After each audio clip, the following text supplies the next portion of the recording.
Hi, myself Nikhil. And ഈ വീഡിയോയ്ക്ക് ഒരു പ്രത്യേകതയുണ്ട്. ഈ ചാനലിൽ ഞാൻ ആദ്യമായിട്ട് പോസ്റ്റ് ചെയ്യുന്ന ഒരു ലോങ് വീഡിയോ ആണ്. ആൻഡ് ഈ വീഡിയോ എനിക്ക് നേരിട്ട് പരിചയമുള്ള എൻ്റെ ഫ്രണ്ട്സോ ഫാമിലിയോ ആരും കാണുന്നില്ല. സോ കാണുന്ന നിങ്ങളെല്ലാം എനിക്ക് പുതിയതാണ്. I M creating A new family here. ഇന്നത്തെ ദിവസത്തിനൊരു പ്രത്യേകതയുണ്ട്. ഇന്നെൻ്റെ 30ാമത്തെ പിറന്നാളാണ്. സോ അതൊന്ന് ഫിലിം ചെയ്തേക്കാമെന്ന് ഞാൻ വിചാരിച്ചു. സോ ഈ ഒരു ഗിഫ്റ്റ് എനിക്ക് എൻ്റെ അനിയത്തി തന്നതാണ്. ഞാൻ അമ്പലത്തിലൊക്കെ പോയി വന്നതിന് ശേഷം പിന്നെ അധികം സമയം ഉണ്ടായിരുന്നില്ല. പതിവ് പോലെ നേരെ കോളേജിലേക്ക്. ബൈ ദ വേ, ഞാനൊരു കോളേജ് അധ്യാപകനാണ്. ഞാൻ കോളേജിലേക്ക് പോകുന്ന വഴി ഭയങ്കര ബ്യൂട്ടിഫുള്ളാണ്.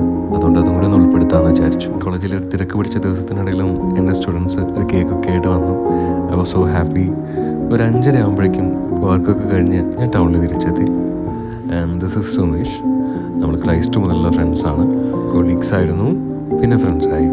എനിക്ക് പലപ്പോഴും തോന്നിയിട്ടുള്ള കാര്യമാണ് എൻ്റെ ബർത്ത്ഡേ അവൻ എന്നേക്കാൾ തിടുക്കം സുമേഷിനാണെന്ന്.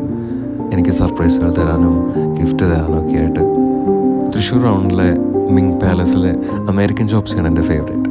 അത് കഴിക്കാൻ അങ്ങോട്ട് പോകാമെന്ന് പറഞ്ഞപ്പോൾ വേണ്ട, ക്യാമറയ്ക്ക് പോകാമെന്ന് പറഞ്ഞിട്ട് സുമേഷ് ഇങ്ങോട്ട് വന്നു. അപ്പോഴാണ് ദ റിയൽ സർപ്രൈസ്. ഈ ഒരു പിറന്നാളിന് സുമേഷ് മാത്രമല്ല, ഇവനുണ്ടായിരുന്നു. ധനൂപ് എൻ്റെ മറ്റൊരു ഫ്രണ്ടാണ്. അപ്പോഴാണ് എനിക്ക് മനസ്സിലാവണേ ഇത് മുഴുവൻ ഇവരുടെ പ്ലാനായിരുന്നു. ഇവർ രണ്ടുപേരും കൂടിയിട്ടുള്ള സർപ്രൈസുകളാണെന്നുള്ളത്. സത്യം പറഞ്ഞു കഴിഞ്ഞാൽ എൻ്റെ 29ാമത്തെ പിറന്നാൾ വരെയും പിറന്നാളെന്ന് പറയുന്നത്, അല്ലെങ്കിൽ ബർത്ത്ഡേ എന്ന് പറയുന്നത് എല്ലാ ദിവസത്തെയും പോലെ ഒരു ദിവസം മാത്രമായിരുന്നു. എനിക്ക് അത്ര എക്സൈറ്റഡ് ആവാറില്ല, അല്ലെങ്കിൽ അത്ര എക്സൈറ്റ്മെൻറ്റുകളോ ഒന്നും എനിക്ക് തോന്നാറില്ല.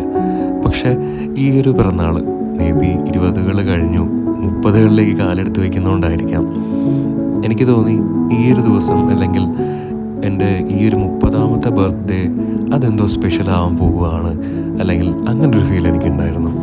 ബൈ ദ വേ, ഇപ്പം ഞാൻ എടുക്കുന്ന ഈ ഗിഫ്റ്റ് എൻ്റെ കൊളീഗും എൻ്റെ ഫ്രണ്ടുമായിട്ടുള്ള ഫാത്തിമ എനിക്ക് ഗിഫ്റ്റ് ചെയ്തതാണ്. ഫാത്തിമയും അവളുടെ ഇക്കയും കൂടിയിട്ടാണ് എനിക്ക് ഗിഫ്റ്റ് ചെയ്തത് കേട്ടോ.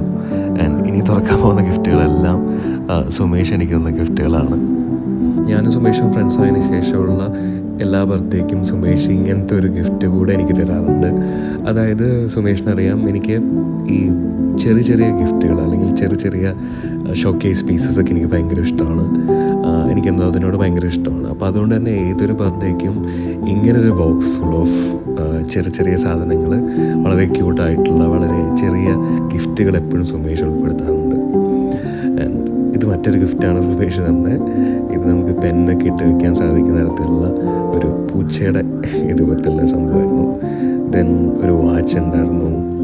അങ്ങനെ ഗിഫ്റ്റൊക്കെ അൺബോക്സ് ചെയ്തിരിക്കുന്ന സമയത്താണ് അനൂപിൻ്റെ വക മറ്റൊരു സർപ്രൈസ്. അതൊരു ബ്ലൂടൂത്ത് സ്പീക്കറായിരുന്നു.